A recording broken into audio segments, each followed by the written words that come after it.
At my age, celebrating a birthday. It's just too much. Should I put a candle on the cake for every year? With that many, I'm not sure I could blow them all out. The woman in front of me glared, her face turning bright red.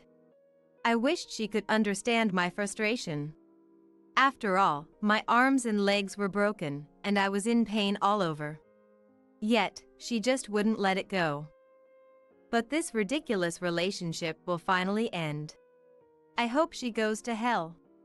My name is Harper. I'm a 31-year-old office worker. After graduating from college, I got a job at a local company and met my husband, Henry, through a colleague. At first, he was just a quiet guy at the bar during our office parties. But after getting his contact from a colleague, he started reaching out, and we began going out for drinks and hanging out. One day, after a few such outings, a blushing Henry confessed his feelings for me. I felt the same way, so I happily accepted. After dating for a few years, he proposed.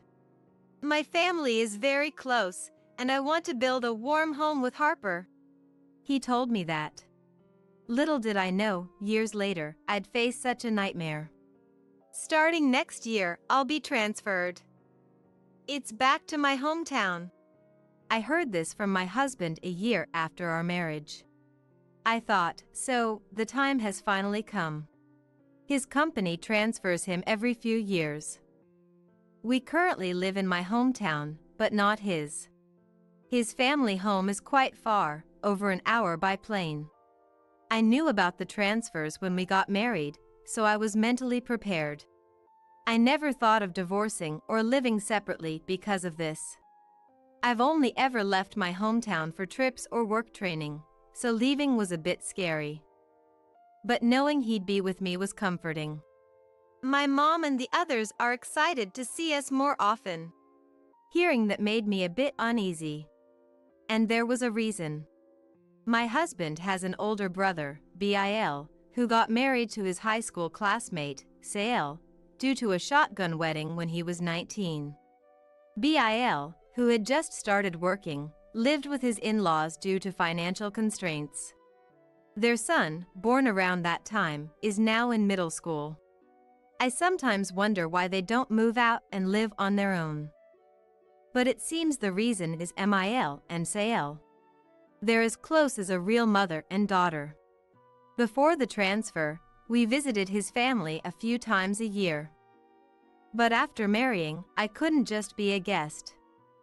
I tried to help in the kitchen, but they'd say, "Oh, Harper, just relax. We've got this." Yeah, Harper, leave this to us. But, the hallway's a bit dirty. Could you clean it? They'd chat away happily after pushing me out. I didn't feel completely left out, but I did feel alienated. When I left the room, I could hear their laughter. Were they talking behind my back? Well, there's a difference between a daughter-in-law of several years and one of a few months. I hoped we'd get along someday, but every visit to my in-laws made me feel isolated. Seeing me with nothing to do, my husband would call out, "Come here, Harper. Let's drink together." Mil and Sael looked at me as if I was slacking off. Yet, when they spoke, it was with a fake smile. "We're fine over here." What do they want from me? So, every time I visited my in-laws, I felt mentally drained. Phil and Bil were kind, and Bil's son, Kenta, though a bit distant probably due to his teenage years, would respond if spoken to. "You two seem close, but Harper's here too. Include her in the conversation." Phil would often say that, perhaps out of concern. On such occasions, they'd invite me with a smile. "We were just about to call you, Harper." But once I joined, Mil and Sael would burst into laughter over some private joke. Did something happen? Even when I tried to join in, I'd get a dismissive, "Oh, something like that," from both. It feels so familiar. Oh, I remember. In school, after a fight with a friend. She spread rumors about me, and all the girls in class ignored me. Yet, in front of the teacher, they acted like best friends. The feeling at my in-laws was eerily similar. But I'm an adult now, in my late 20s to early 30s. Acting childish at this age. From then on, I stopped trying to get close. My husband noticed the tension between me, Mil, and Sael. You don't have to force yourself. My mom and Sael are acting childish, he'd say, always on my side. He once confronted them about their attitude towards me, but it didn't change. I asked him not to bring it up anymore, not wanting to make things worse. After my husband's transfer, I left my longtime job. With no kids, I didn't plan to be a homemaker. I started job hunting immediately after moving, and was fortunate to find a full-time position close to home. Starting at a new company was nerve-wracking, but my colleagues and boss were kind and welcoming. After the cold treatment from Mil and Sael, this warmth was comforting. However, a new issue arose. Frequent messages from Sael. Harper, you haven't visited in a while. Are you busy? As your senior in marriage, I think visiting is a form of respect, don't you think? There was so much written about it. At first, I was happy to hear from Sael and replied promptly. She'd always respond within minutes. But with work, I couldn't always check my phone. Despite not replying, Sael kept messaging. One lunch break, I found 10 messages from her. It was a bit unsettling. Is she that free? Eventually, my delayed responses upset her. Are my messages bothering you? I get it. Fine then. After that, the messages stopped. When I talked to my husband, he said, "This is pretty insane. My brother mentioned it too. It seems Sael has a really short temper. This is pretty insane. My brother mentioned it too. It seems Sael has a really short temper." One moment she'd send me an angry message, and the next, she'd apologize. Then she'd get angry again. I thought, she must be so busy. Perhaps because of her temperament, I heard that the BIL couple often argue. Even when Sael is clearly in the wrong, Mil intervenes, making things worse. Weren't they a close-knit family? When I asked my husband, he said that ever since Sael got married, the atmosphere at home started to change. Mil always wanted a daughter and adores Sael. I thought, I'm a woman too, right? But I had no desire to get close to such people. I just wanted them to do their own thing. But then, out of the blue, I got a call from an unexpected person. It was Mil. I was a bit taken aback, but I took a deep breath and answered. Hello, Harper? Mil, with a slightly cheerful voice, said. She's having a birthday party soon, and would love for my husband and me to attend. Oh, you don't have to bring a gift or anything? She repeated that 3 times during the call. So, she's basically saying, come celebrate my birthday and bring a gift. I've never been invited by the birthday person themselves before. Typical of her, I thought. I'll have to check with Henry when he gets home, I replied. Mil said, if it's really not possible for both of you, just you will do. And don't worry about the gift. With that, she hung up. I have work too, but it seems she's already decided I'm attending. Usually, she'd want both of us there, but she must really want a gift this time. I sighed. When I discussed it with my husband after he came home, he said he had an important business meeting that day and couldn't make it. When I informed Mil, she said, that's fine. Just you, Harper. I'll be waiting. And she hung up. I mean, I have work too. I could have chosen not to go, but I thought I'd try to fulfill the duties Sale always talks about. So, I decided to attend alone. By then, I had some paid leave, which I reluctantly used. Before I knew it, the day arrived. I headed to my in-laws' house earlier than the time mentioned. When I entered, Sael was busily cooking. It was awkward since we hadn't met since that message. I greeted her, but she didn't respond. In the living room, an excited Mael was eagerly waiting. She had asked me to decorate the room, so I hung up the various decorations I bought. She just stared at them in silence. I wish she'd go somewhere else. It looks plain and cheap. She whispered that so I could hear and quickly went to the kitchen. After a while, Ciel came into the living room and said, "Hey, can you get the cake? I'm tied up right now." She glared at me, looked around the decorated room, and muttered, "Lacks charm." I felt embarrassed being told that. "I'll finish up here and then head out," I said. Ciel laughed and replied, "With these unimpressive decorations, what's the point now? You should have said something sooner." Not wanting to provoke her further, I took the reservation slip for the cake she handed me with a dismissive gesture. Feeling a bit annoyed, I headed to the front door. "Oh, by the way, I told them you'd be paying today," she said, and then slammed the door behind me. Really? She couldn't have said that any differently? I considered just leaving, but I thought better of it and headed to the nearby bakery with a heavy heart. "Here it is," the clerk said, showing me the cake. I was taken aback. It was a custom-made cake, large enough for a crowd. Surrounded by whipped cream and fruits, there was an illustration of a family in the center. Seeing it made me incredibly sad. It was based on a family photo taken during my first visit to my in-laws. But I wasn't in the cake's illustration. Ciel probably requested to exclude me. The clerk, noticing my reaction, seemed uncomfortable. The bill was $80, which shocked me further. If I'd known the cake was this big, I would have driven. As I was walking back, I noticed a car swerving dangerously. Before I knew it, the car jumped the curb and headed straight for me.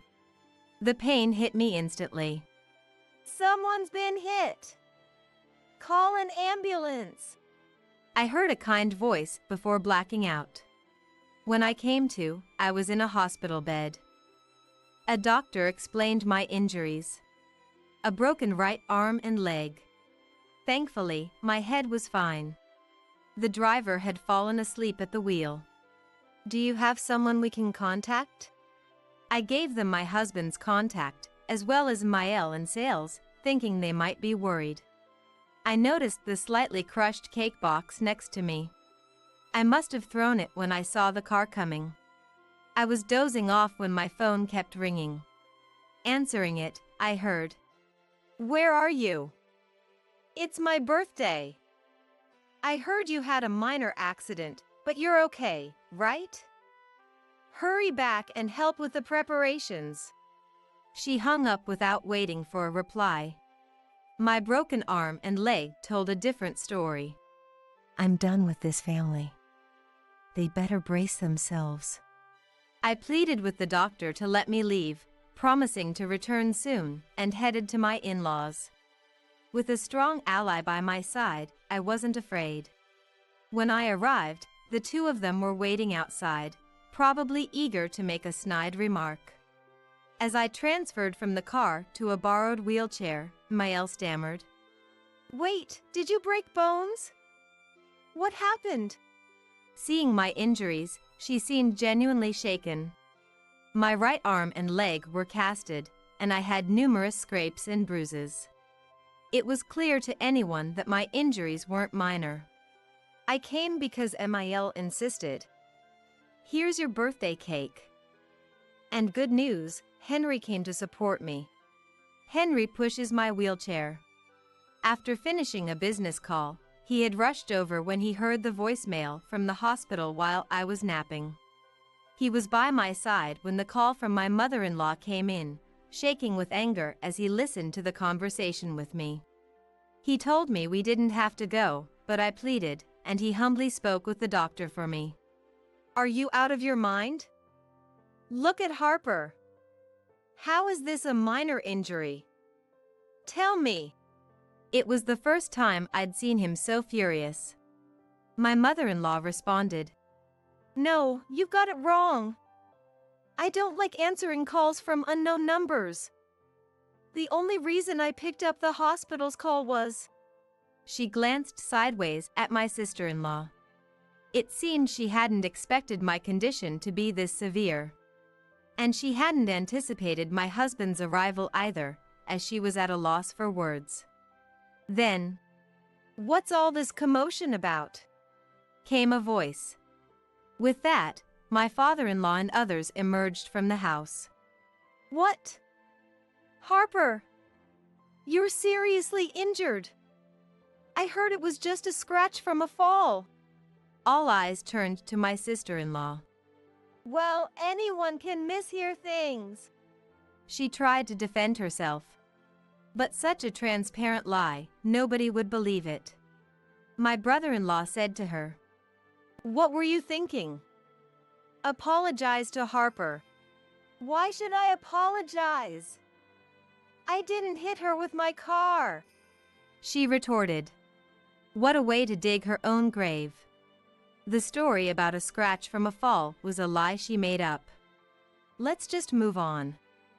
"Oh, want to see the cake? It's amazing," I said, and with my husband's help, I took the cake out of its box. Whether it landed just right or was secured really well, it was nothing short of a miracle. I was badly hurt, but the cake was nearly unscathed. Seeing the cake, my father-in-law and the others grew even angrier. "Hey, why isn't Harper in this photo?"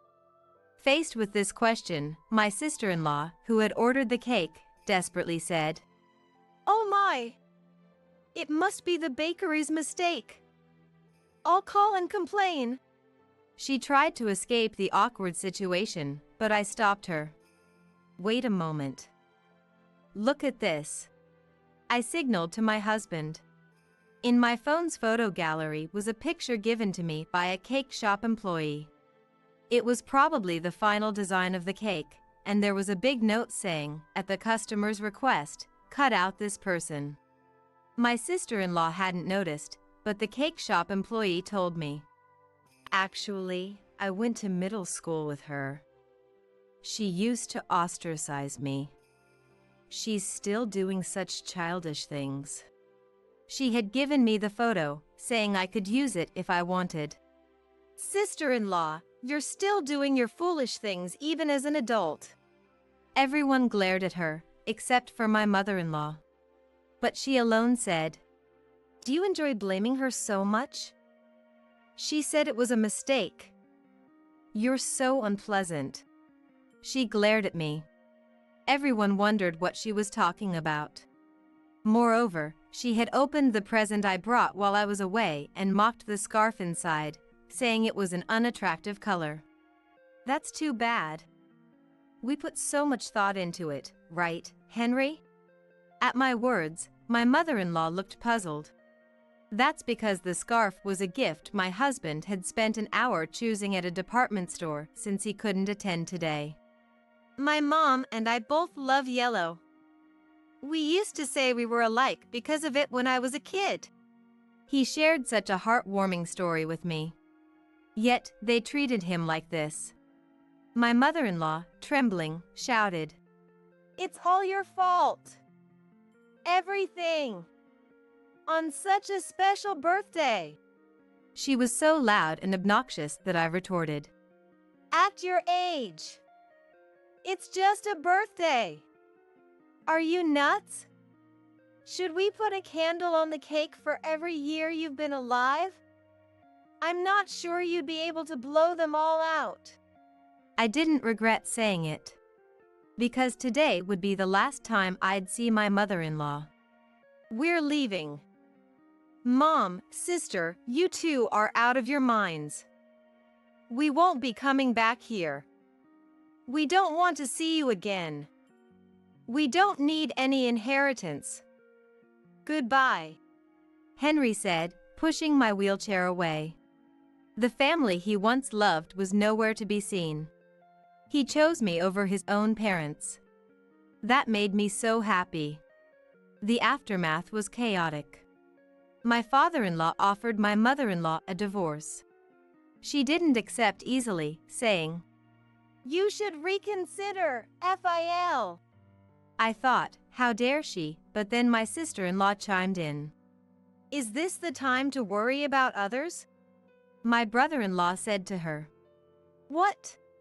My sister-in-law looked puzzled as my brother-in-law, like my father-in-law, proposed a divorce. Apparently, my mother-in-law and sister-in-law had been out partying from morning till night lately. My retired father-in-law took care of most of the household chores. He had been patient, thinking she had supported him for many years, but he was fed up with her attitude towards me and the fact that they had been neglecting their grandson, Kenta.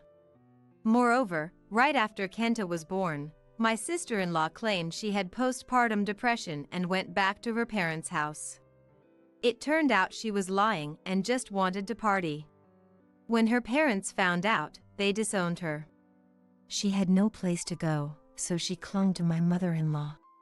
She also lied to my mother-in-law, saying I had badmouthed her.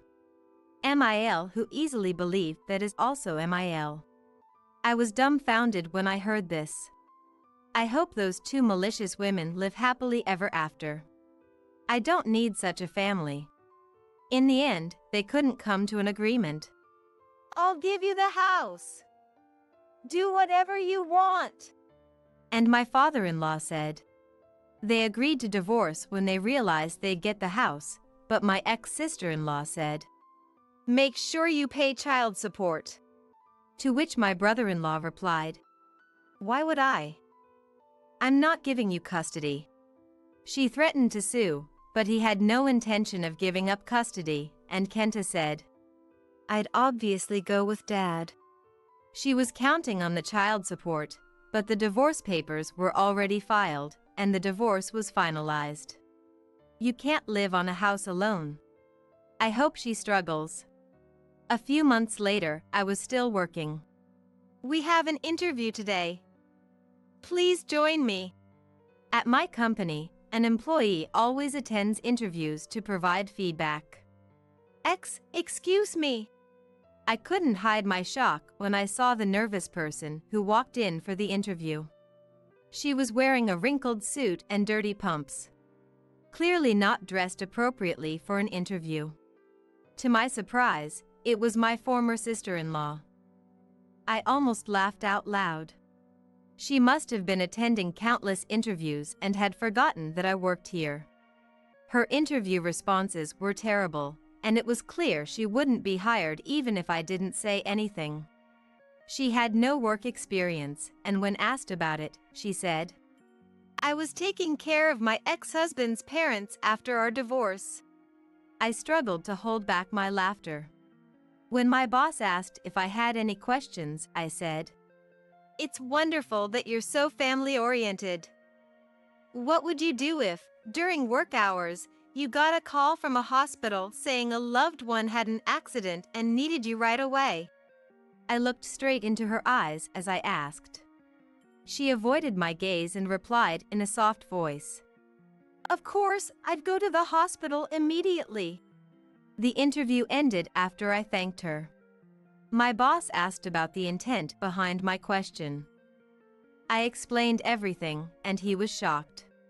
Unsurprisingly, she wasn't hired. That was the last time I saw my former sister-in-law. Years later, I spoke to someone living near my former in-laws. They said the two women still lived together, but their constant shouting matches could be heard daily, sometimes even requiring police intervention. Apparently, my former sister-in-law could only get part-time jobs and never held on to them for long. They were scraping by on my former mother-in-law's pension. She chose her daughter over her son and husband of many years. I wonder if she ever regretted that decision. It's none of my business now. I still keep in touch with my father-in-law and the rest. We recently went on an overnight trip together. My brother-in-law's son, Kenta, is starting college in the spring. He's grown up so much, and it makes me realize how fast time flies. The only ones stuck in time are those two women. As I pondered this, my mobile phone rang on my way home from work. "Mom, come home soon." It was a call from my beloved daughter, whom my husband Henry and I were blessed with after everything. I couldn't help but smile. "I'll be home soon," I replied and hurried home to my loving family. I'm Jessica, a 38-year-old office worker. I have been married to my husband, Brandon, for 5 years now. However, we've been struggling to have children. Being the eldest and only son, Brandon has always been under pressure from his mother, Chloe, to have a boy since we got married. These days, few people care about the gender of their children, and either a son or daughter can be an heir. Brandon himself doesn't care about the gender and says there's no rush to have children.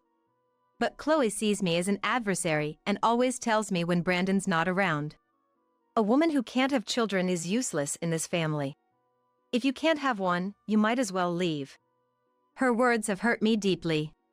"I'm sorry, Chloe, but honestly, your words are very pressuring. I wish you wouldn't say such things." I finally gathered the courage to express my feeling to Chloe. But she didn't understand it at all and became even more oppressive, telling me not to defy her. I was shocked. I never expected such words from her. At first, I endured it because she's Brandon's mother and I didn't want to cause any trouble. But enduring Chloe's sarcasm while undergoing fertility treatments was mentally taxing, and my health started to decline.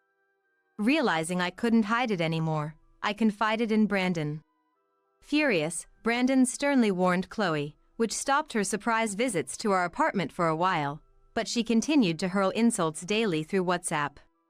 Then one day, I found out I was pregnant at the fertility clinic. The first sight of the fetal ultrasound filled me with indescribable emotions.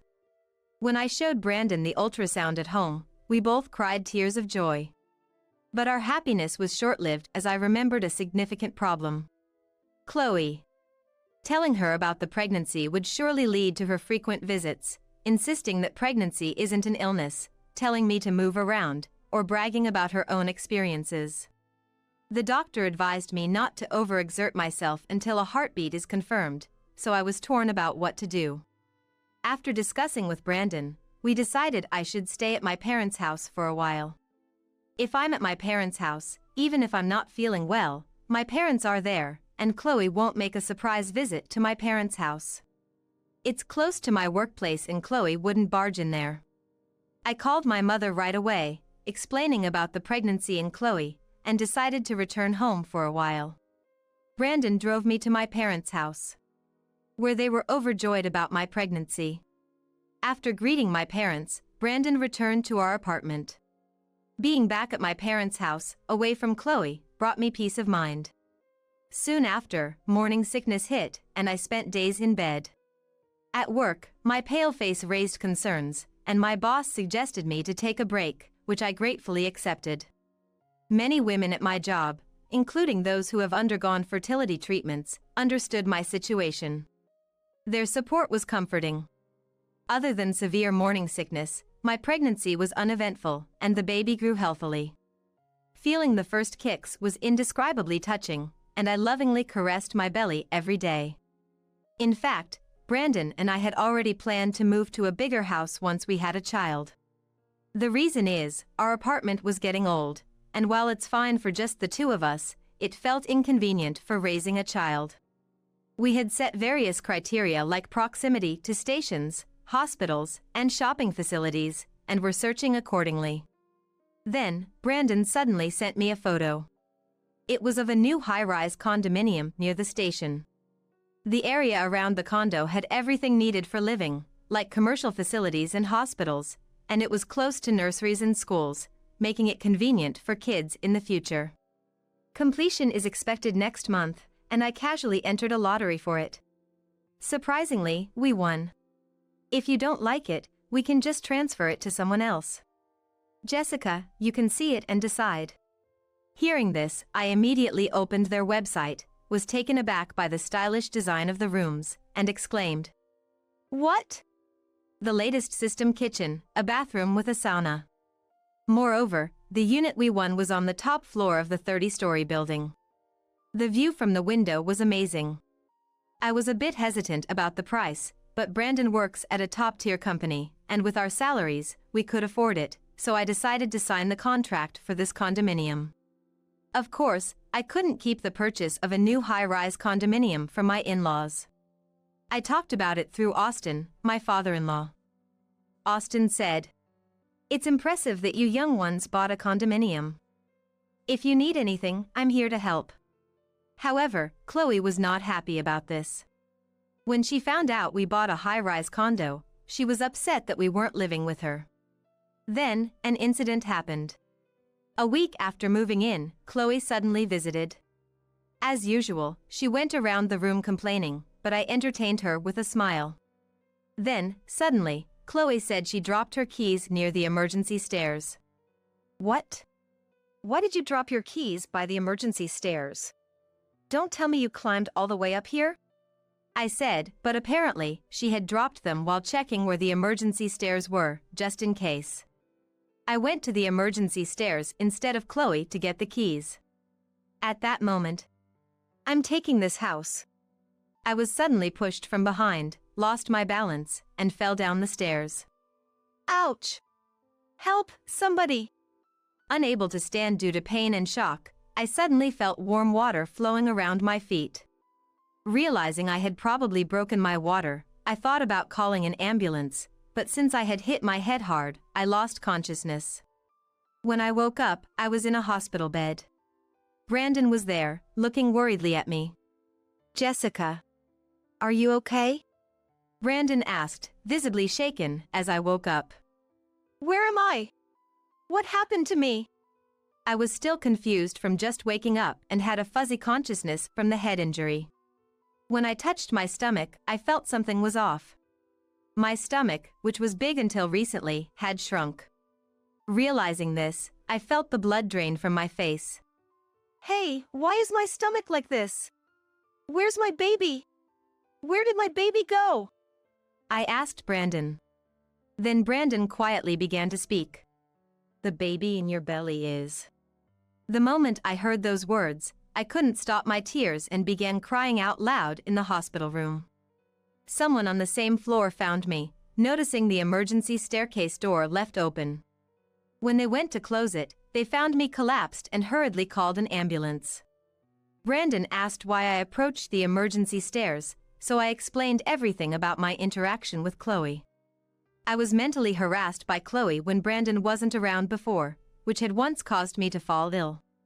Because of that, Brandon instructed me to always carry a voice recorder. Of course, I started recording the moment Chloe showed up unannounced. After listening to the voice recorder, it was clear that Chloe was the culprit. Brandon was furious to learn that his own mother had done such a thing. Then, a call came in on Brandon's mobile phone from a relative. On the call, Brandon heard a shocking fact. It seemed Chloe, thinking the baby had died, was telling relatives while crying. "Oh, my poor sweet grandchild has gone to heaven. It's so sad. It's because Jessica, even though she's pregnant, went out riding a bicycle." She was making up absurd stories. However, Austin, who was present, had heard nothing like that from either me or Brandon and was looking at Chloe in utter disbelief. It seemed impossible that Austin didn't know anything about it. And the idea of a woman in her 9th month of pregnancy riding a bicycle. That's why the relative called Brandon. It was unbelievable. Then Brandon, taking the voice recorder, said, Jessica, let me borrow this for a bit. Can you leave the rest to me? He then left the hospital room. As Brandon left, my parents arrived. After I explained everything, they they were both shocked and angry. I decided to trust Brandon and wait in the hospital room for the outcome.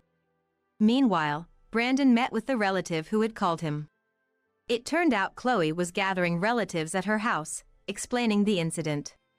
Of course, her words were nonsense, and she was just trying to make herself look innocent.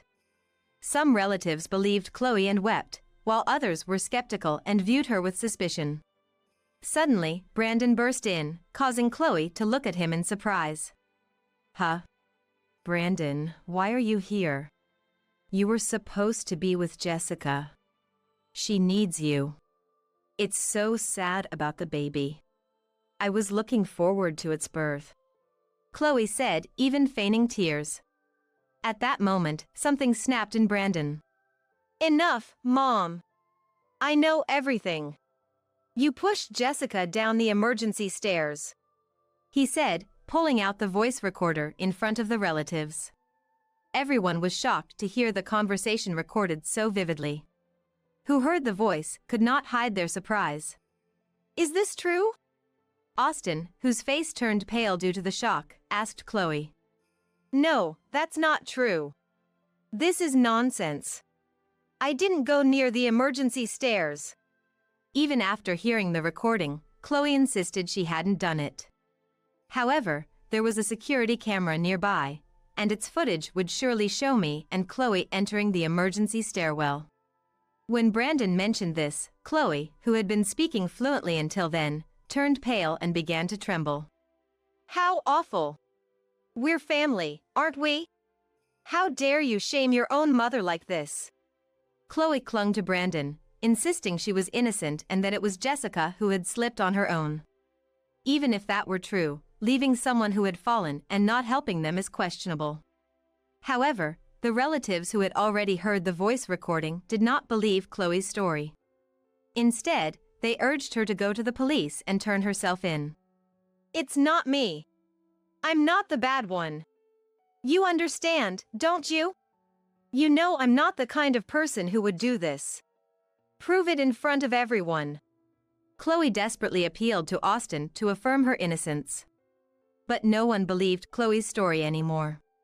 Soon, the police arrived, and from the audio and the subsequent security camera footage, it was clear that Chloe was the perpetrator.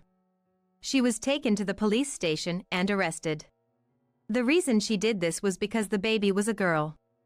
Chloe had always been fixated on having a grandson, and when she found out the baby in the womb was a girl, she was disappointed.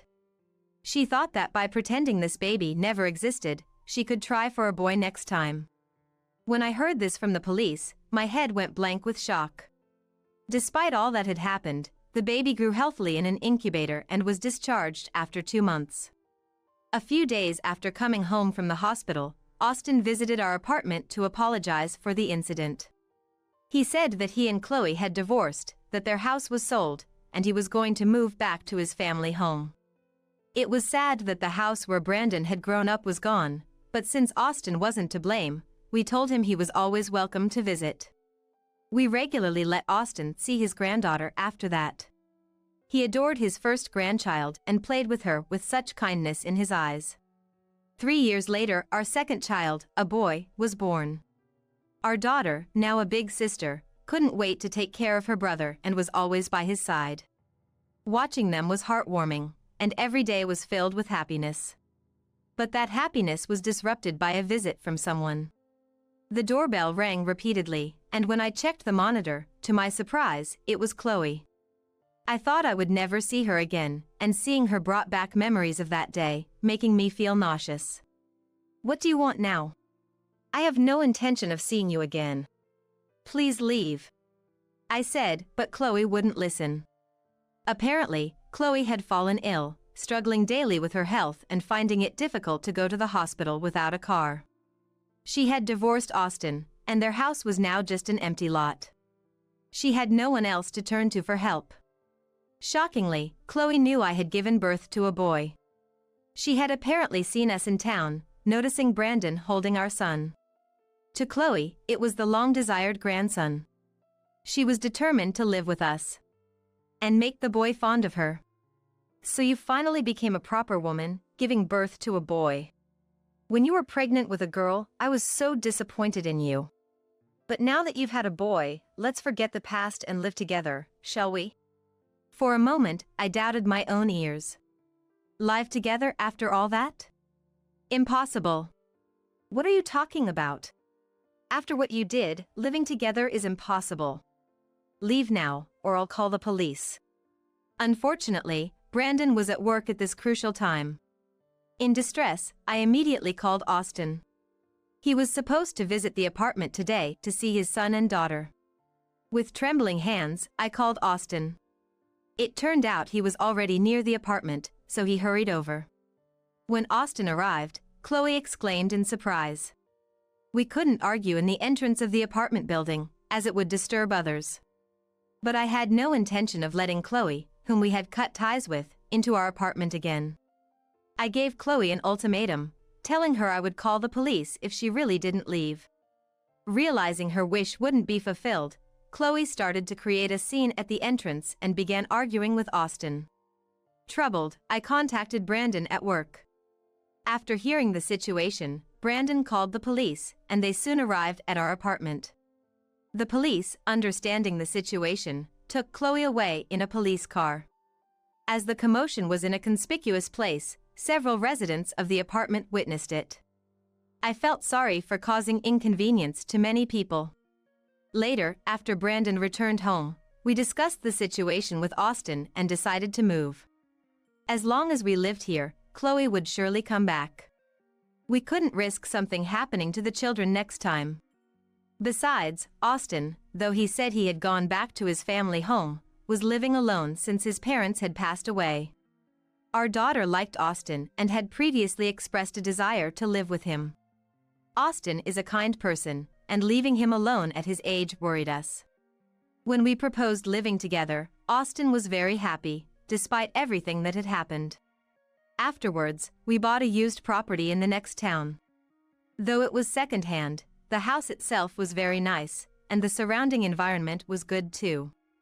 Living in a high-rise was nice, but raising children in a place surrounded by nature seemed better. Right after moving, my daughter and Austin went to a mountain to hunt for beetles. Seeing them so happy made me feel that deciding to live together and choosing this place was the right decision. Once a month, we invite my parents over, and we all enjoy a home party, leading a happy life. Meanwhile, according to someone I was close with at the high-rise apartment, Chloe, undeterred, visited the high-rise again. But when told we had moved and she couldn't find out where, she left disappointed. If it weren't for what happened, Chloe might have been here, feeling the children's growth with us. Well, it's a natural consequence, but still.